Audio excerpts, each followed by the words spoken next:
Dottoressa Camilla Vergara, grazie mille di aver accettato il mio invito.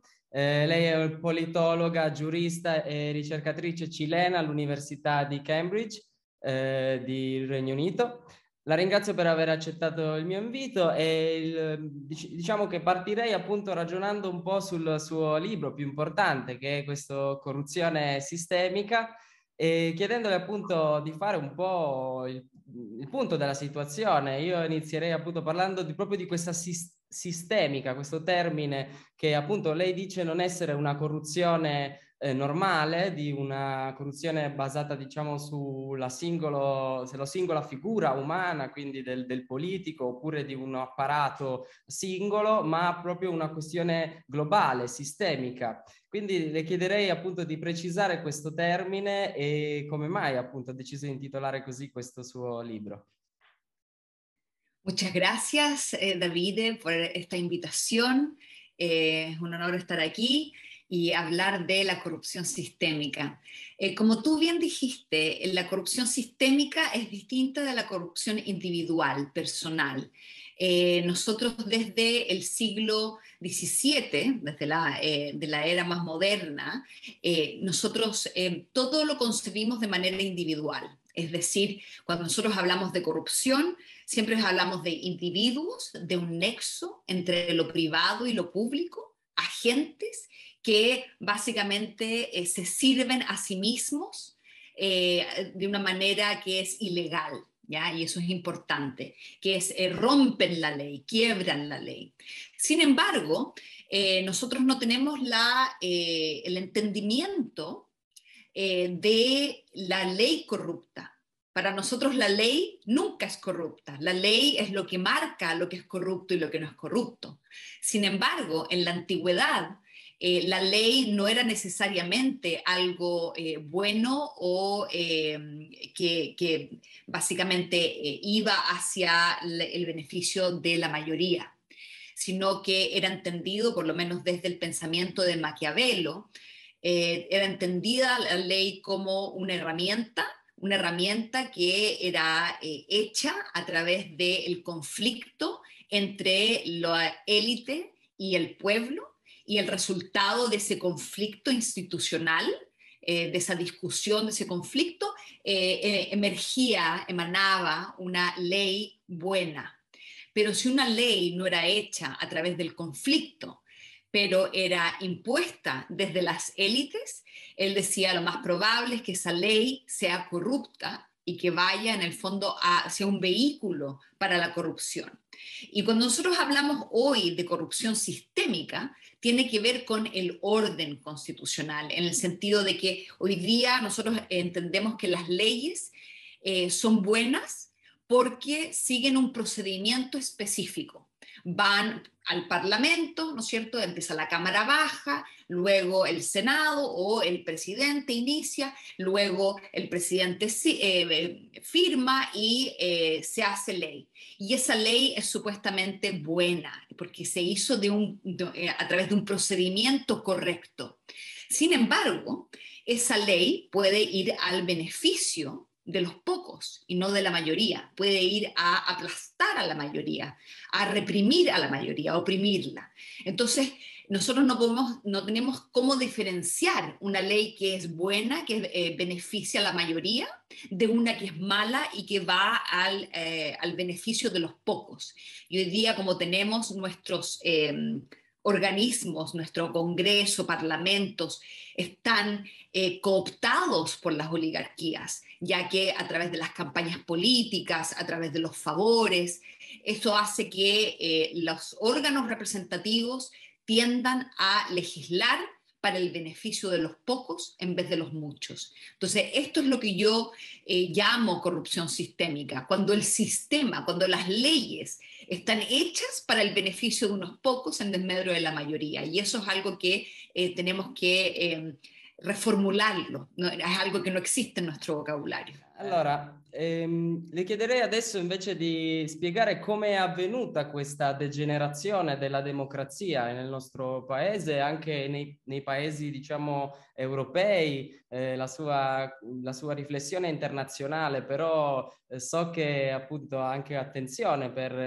l'Europa, quindi le chiedo qual è il suo punto di vista di questo principio di corruzione che si è degenerato così anche a livello della democracia, quella più ordinaria.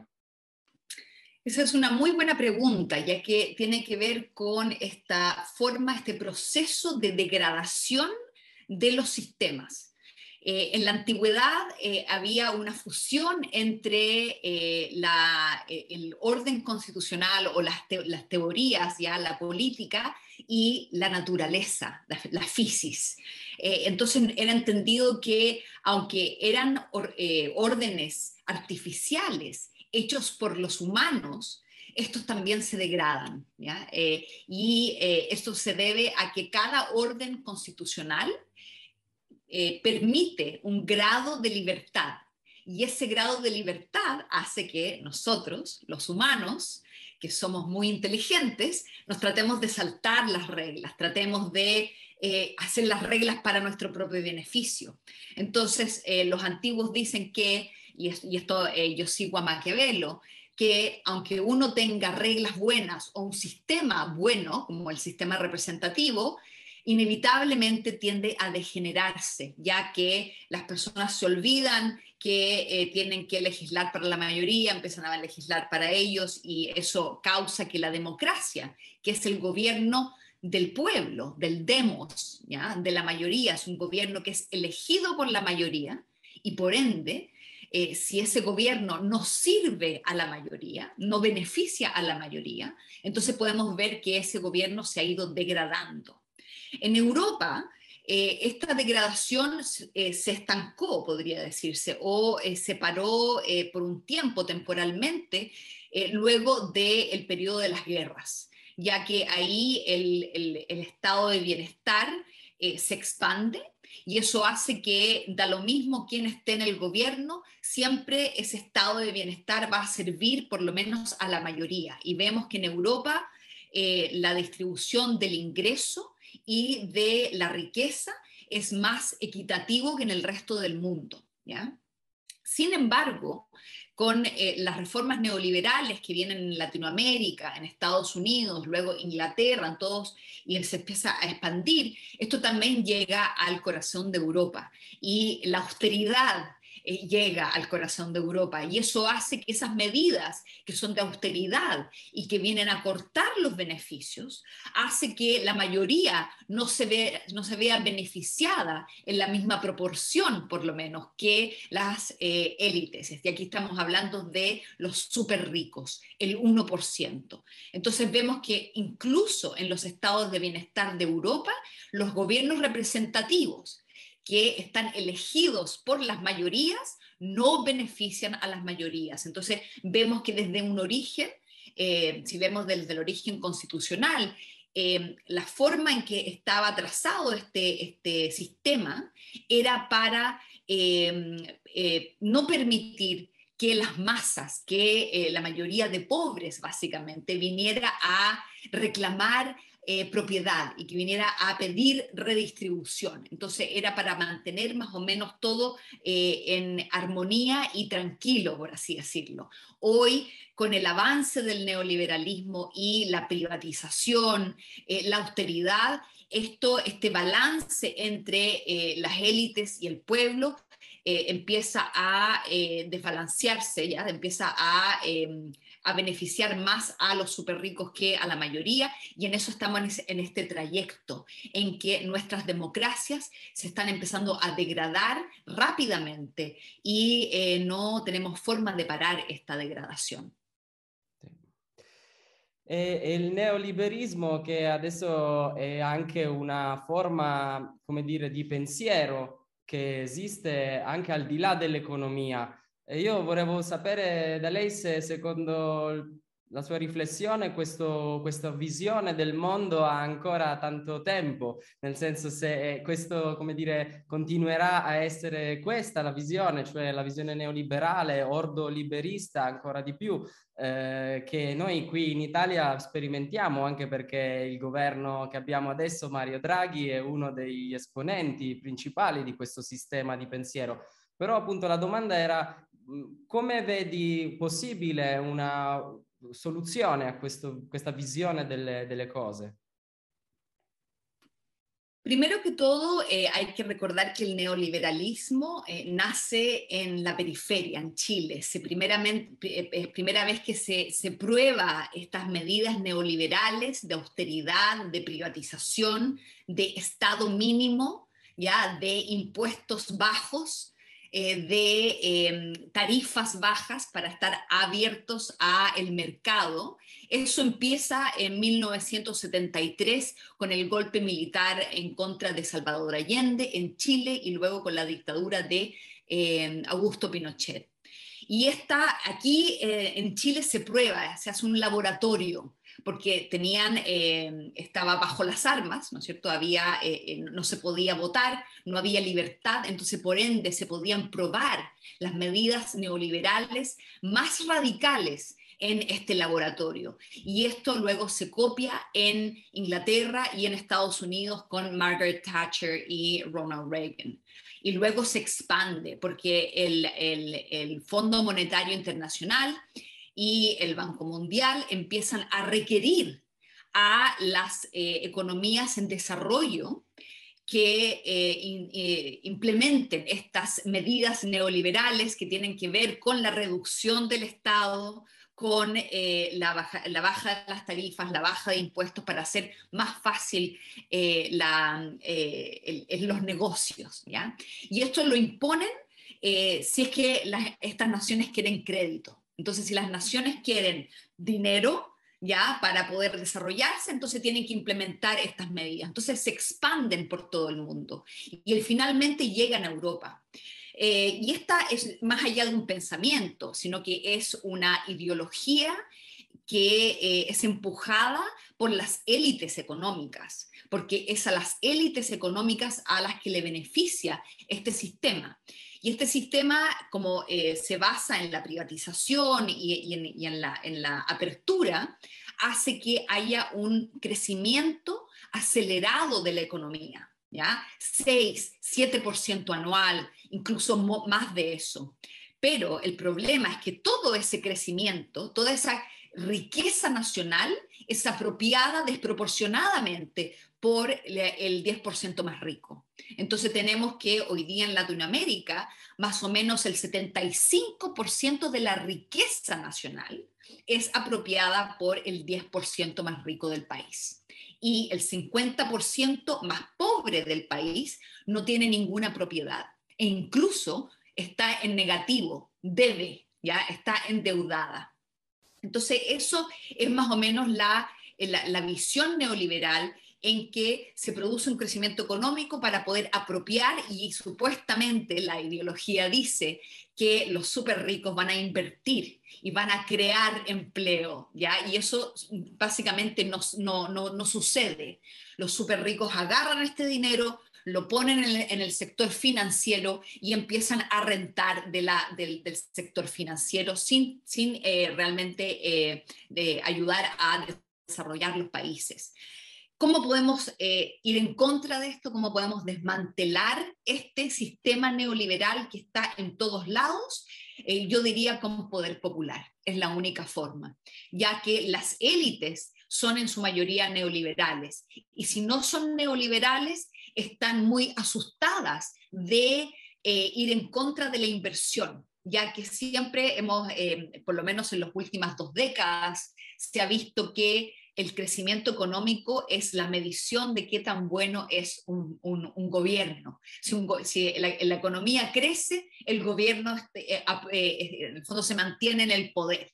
Pero si la economía decrece, es ahí donde esa persona quizás no va a salir elegida, va a ser votada del gobierno. Entonces, por ende, aunque un representante sea no liberal y quiera cambiar el sistema, es muy difícil cambiar el sistema dentro del sistema electoral que va en contra de estas nuevas medidas. Entonces, por ende, hay que darle poder a las personas. En Chile estamos tratando de incorporar la formalización de asambleas, cabildos, consejos, organizaciones comunitarias que nacen a nivel local y para que tengan poder para poder luchar en contra del neoliberalismo desde la comunidad.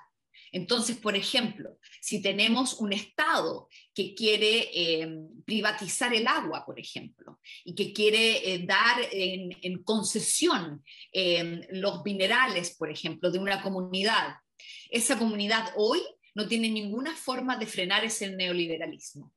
En cambio, si esa comunidad tiene un derecho a iniciativa legal o a veto de contratos, es ahí donde el neoliberalismo va a encontrar un límite, en las personas, en las comunidades que se van a defender a sí mismas. Entonces, por ende, para ir en contra del neoliberalismo, no tenemos que cambiar las cúpulas. No es ahí donde está el cambio, no es en los representantes, sino que es en las personas comunes y corrientes.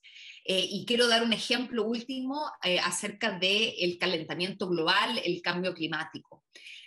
Hoy día estamos básicamente al borde del ecocidio y hay varias especies que no existen, hay varias que están en proceso de extinción, los hielos están derritiendo y los gobiernos representativos no han hecho absolutamente nada. Se juntan y, como dice Greta Thunberg, hacen bla, bla, bla y hablan de cortar las emisiones, de unas proyecciones a 2050, quizás a 40, 50 años más, pero el problema es ahora. La única forma en que el cambio climático realmente va a ser frenado va a ser también desde la localidad, donde las personas sufren el cambio climático y pueden oponerse a medidas que van a profundizar este sistema neoliberal que es extractivista, que trata de extraer de la tierra, de las personas,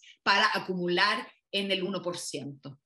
Quindi abbiamo bisogno di una rivoluzione dal basso, direi, non una diciamo, forma soltanto di riforme che cambiano, ma proprio una rivoluzione radicale, un cambiamento totale. Qui abbiamo appunto la parola anche oligarchia, questo termine che viene fuori anche nel sottotitolo del libro, no? Idee costituzionali per una repubblica anti-oligarchica. Allora io chiederei di precisare chi sono gli oligarchi oggi che governano il mondo. La oligarquía, el concepto se compone de dos palabras: oligo, que significa pocos, y arquía, que significa control o poder. Entonces, cuando nosotros hablamos de la oligarquía, son los pocos que tienen el poder. Y hay varios libros que hablan del tema y se puede ver la oligarquía de una manera material, solamente que son los ricos, y lo otro es la oligarquía que tiene el poder político. Hoy día tenemos una oligarquía que tiene los dos. No son ellos los que gobiernan, pero sí le pagan a los que gobiernan. Entonces, por ende, los que gobiernan sirven a la oligarquía. Entonces, cuando nosotros hablamos de los cambios hoy, tú bien lo refieres, que es un cambio revolucionario que se necesita. Sin embargo, no necesitamos una revolución para llevar a cabo estos cambios revolucionarios, ya que, nuevamente, tomando a Maquiavelo, quien cree que es mejor aproximarse de una manera parcial, integrar algo nuevo para cambiar el orden, y no cambiar el orden completo, porque para él eliminar a la oligarquía es imposible. La oligarquía, entendida como los pocos que tienen más recursos, más poder, más conocimiento, siempre va a existir. Siempre va a existir una división entre los pocos y los muchos. Puede ser una división material o política o religiosa o intelectual, pero siempre va a haber algo, una diferencia. Y con el tiempo esa diferencia va creciendo con el tiempo, ¿ya? Entonces, lo que Maquiavelo dice que para poder ir en contra de la oligarquía, uno tiene que crear instituciones y mecanismos que vayan a limitar a la oligarquía. Entonces es un pensamiento realista, es decir, hoy día hay oligarquía, ha habido oligarquía desde la antigua Grecia y la antigua Roma hasta hoy. Es transhistórica y transnacional la oligarquía. No se puede eliminar. Entonces la forma realista de lidiar con la oligarquía es crear instituciones para limitarla.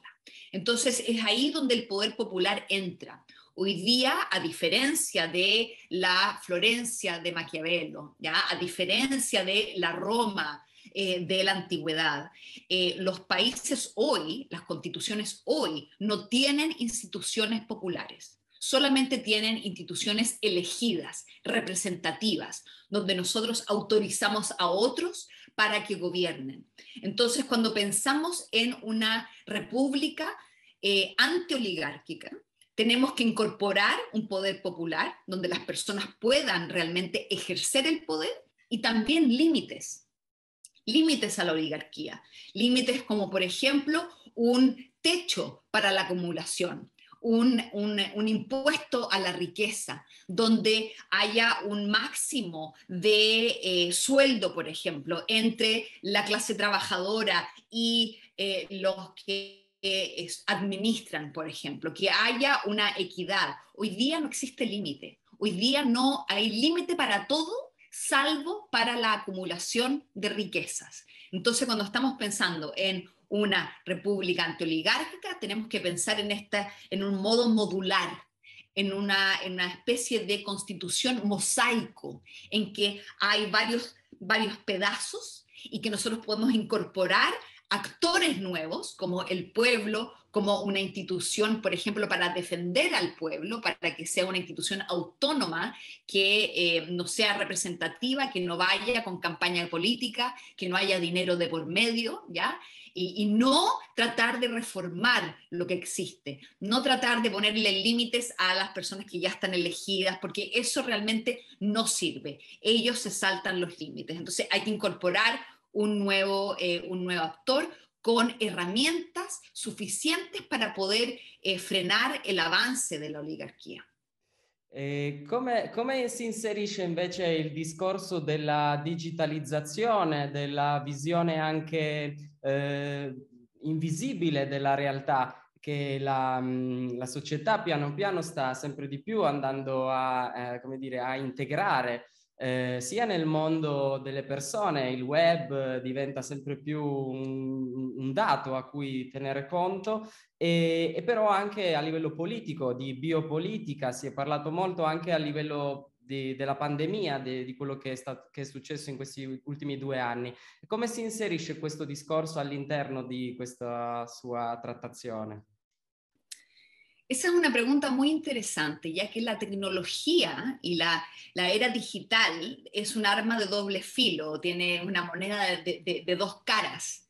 Por un lado está todo el tema de la biopolítica, de que con la tecnología el Estado puede llegar incluso más profundo, ¿ya? Y puede controlarnos de manera mucho más eficiente que antes. Puede contabilizar, tiene nuestros datos, tiene desde nuestra presión de cardíaca, ya todo puede tenerlo. En China, por ejemplo, hay un app que si uno pide comida por delivery, puede ver incluso la temperatura, si tienes ese delivery person, esa persona tiene fiebre o no, por ejemplo. Uno puede hacerle rating y es distópico, ¿ya? En ese sentido, es un arma muy poderosa para un Estado que puede controlar muy eficientemente a su población. Pero por el otro lado, la tecnología también nos ha conectado. Y quiero aquí dar el ejemplo de cómo la clase trabajadora y cómo Marx vio el lugar de trabajo, la fábrica, como un lugar revolucionario, ya que los trabajadores estaban juntos y tenían que, en el fondo estaban conversando y de ahí podían organizar y luchar en contra y a favor de sus derechos, ¿ya? Entonces, lo mismo pasa hoy día en la pandemia, y esto es muy interesante, ya que en Chile estaba justo, sucedió el levantamiento popular de octubre de 2019, ¿ya? Que haya un estallido social en que las personas se levantan, empiezan a pelear en contra del Estado, y hay mucha organización de base, muchas asambleas, muchas organizaciones que se juntan diariamente, mucha efervescencia social. Viene la pandemia y eso inmediatamente no se pudo hacer, ya que uno no podía juntarse en persona con otros. Sin embargo, la tecnología y nos fuerza. En el fondo, la pandemia nos ayuda porque viene Zoom, viene StreamYard, viene Jitsi, viene todas estas otras plataformas que son gratuitas, ¿ya? En que podemos conversar en territorios distintos. Entonces, lo que sucedió es que estas personas que se juntaban en la plaza de su comuna, ahora no se podían juntar físicamente, pero sí podían juntarse virtualmente, y no solamente con los vecinos de su comuna, sino con otros vecinos en otras partes de Chile.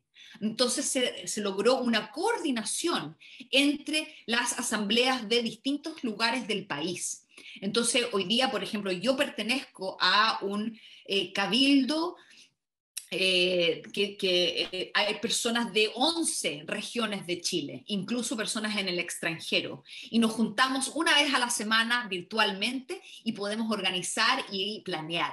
Y eso es algo que la tecnología nos ayuda y hace posible que la organización local también pueda ser transnacional y global, ya que si estamos organizados a nivel local, comunal, y podemos conectarnos, por ejemplo, con Italia, como estamos haciendo hoy, entonces podemos realmente luchar en contra de las oligarquías nacionales, que también son transnacionales. Hay empresas que están en todas partes del mundo, en muchos lugares, entonces no se saca nada con luchar en contra de una empresa en un lugar, ya que se van a otro y están explotando en otro lado. Pero si podemos aunar fuerzas y luchar en contra de estas transnacionales en distintos lados, es ahí donde tenemos más posibilidades de avanzar y de limitar a estas oligarquías. Bene, quindi abbiamo due livelli, possiamo giocare sul livello materiale e il livello immateriale, però è importante mantenere vivo anche quello materiale.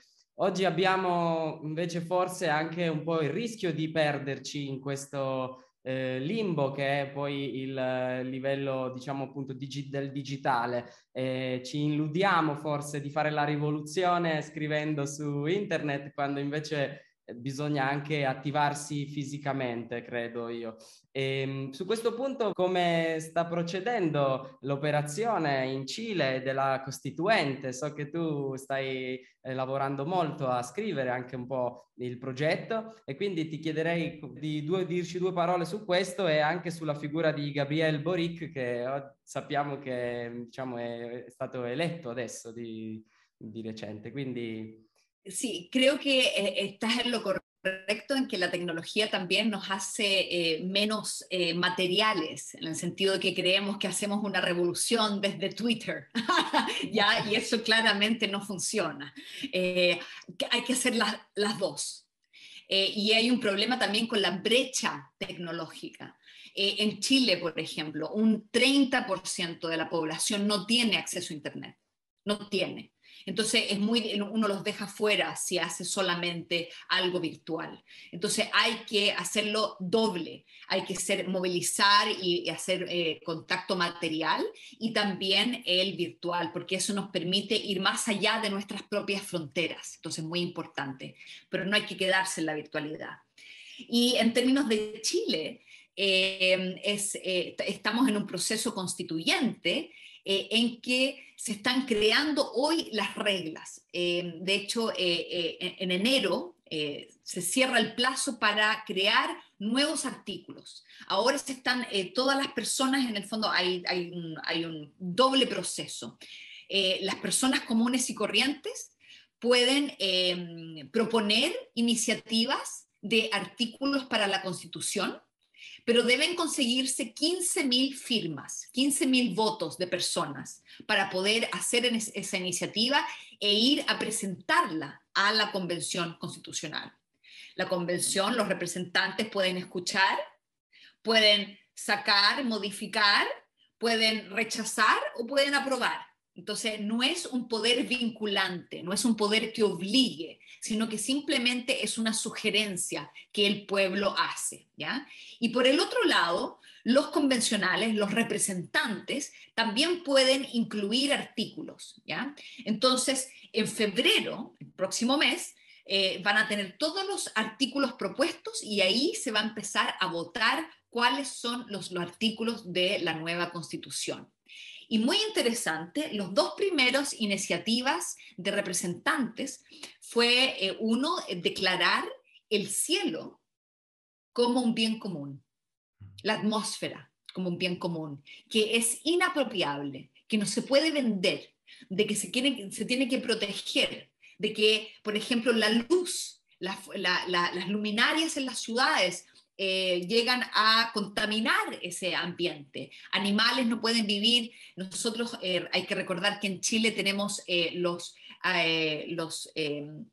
sitios astronómicos más grandes del mundo, los telescopios más grandes del mundo, ya que tenemos el desierto más seco del mundo y es un desierto que queda en la altura, en las montañas. Entonces está más cerca del cielo. Entonces, por ende, se puede ver todo y las exploraciones del cielo son muy importantes. Entonces, el primer artículo que se presenta y se pasa y se aprueba en general es este artículo que determina que la atmósfera es un bien común. Entonces, por ende, no es un bien público, que es el Estado es dueño de la atmósfera, sino que es un bien común que no se puede apropiar, que es de todos. Entonces, muy importante.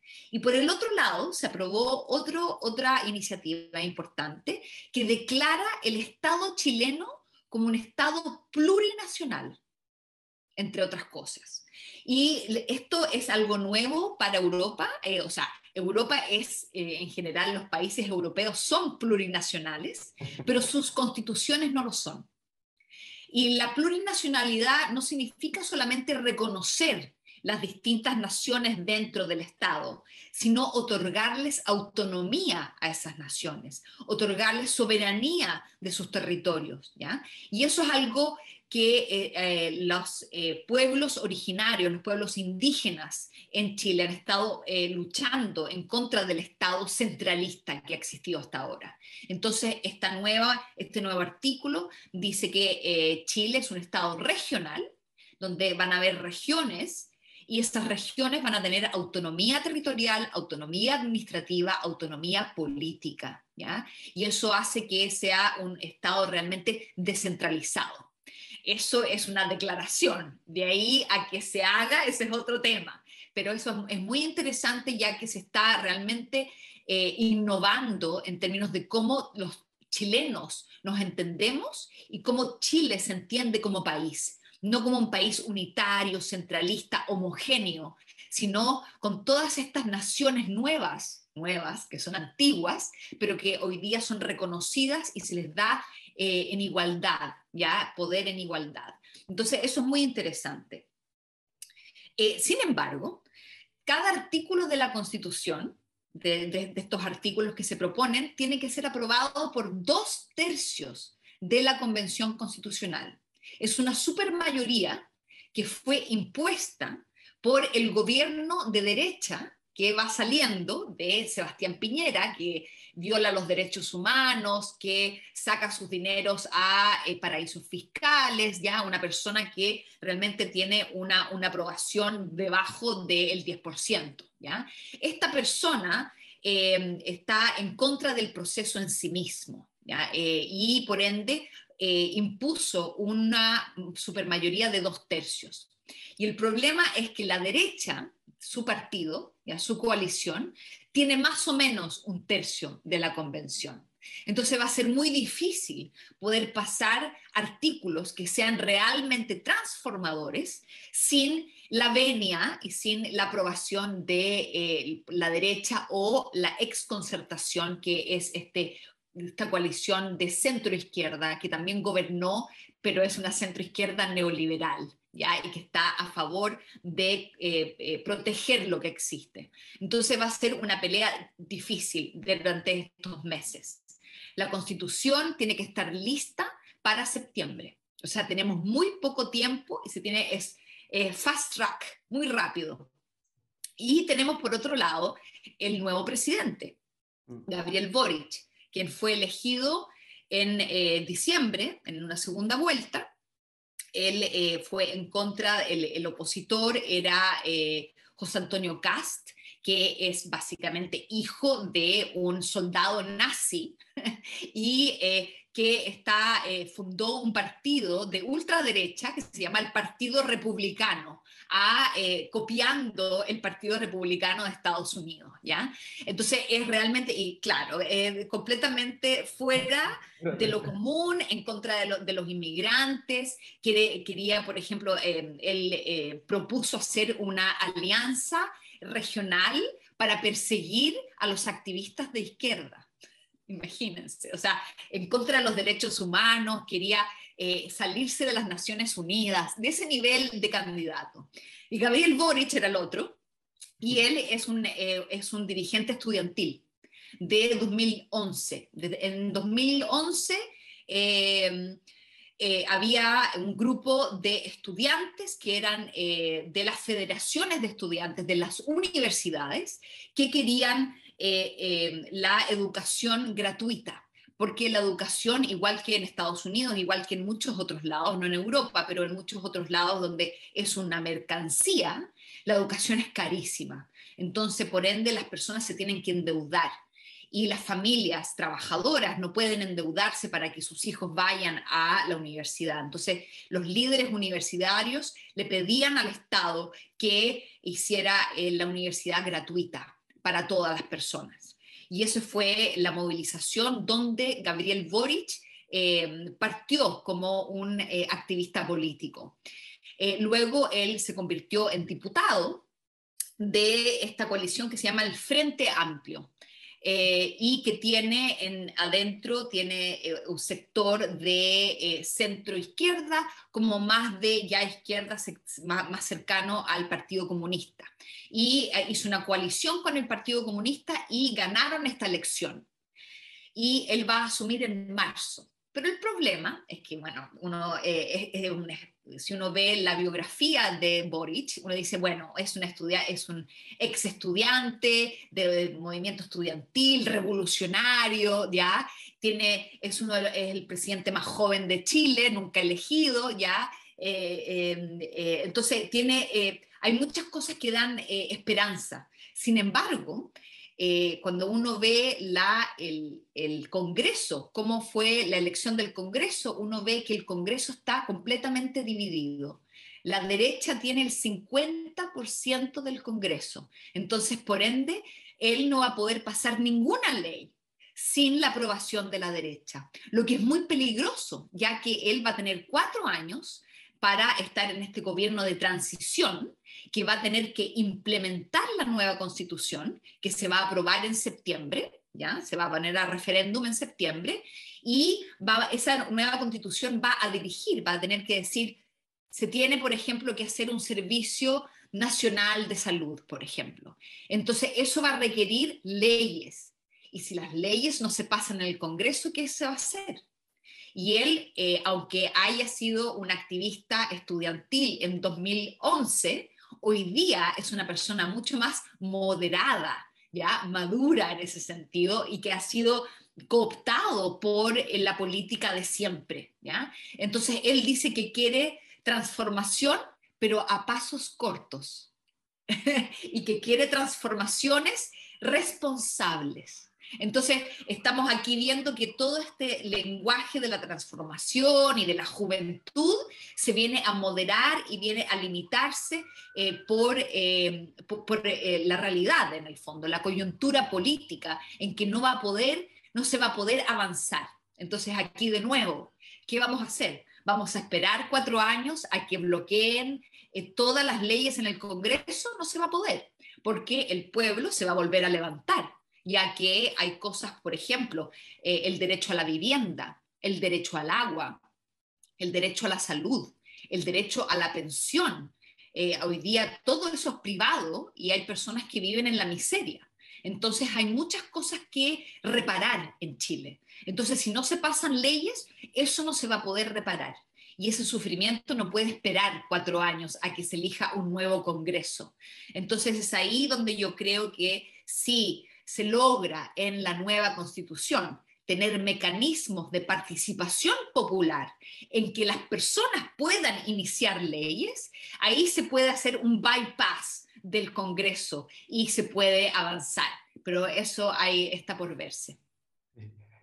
Speriamo bene nella Costituzione cilena e noi in Italia invece speriamo nella nostra Costituzione, perché come hai detto tu bene prima, l'Europa è formata di tanti stati, però come dire, ognuno ha la sua sovranità. E in questo momento però sappiamo che le dinamiche politiche sono anche governate da questi nuovi decreti di Green Pass, piuttosto che tante altre forme di governo della pandemia, però che sta prendendo anche poi sempre più una piega non tanto democratica, soprattutto nel nostro paese. Allora noi speriamo insieme, ecco, di vincere un po' anche questa sfida, cercando appunto di superare gli ostacoli che questo governo, soprattutto di Mario Draghi,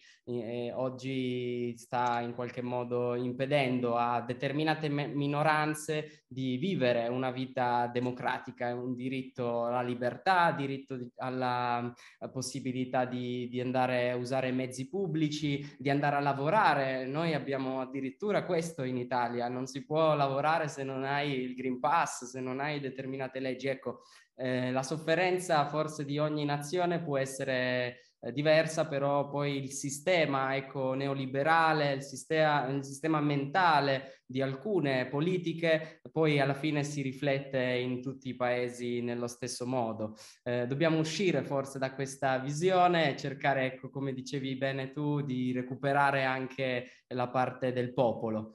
Quindi ti ringrazio molto, Camila Vergara, di questa conversazione con me e spero presto di rifarla.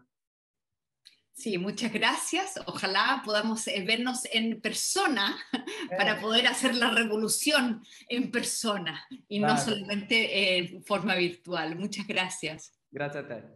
Ciao. Chao, chao.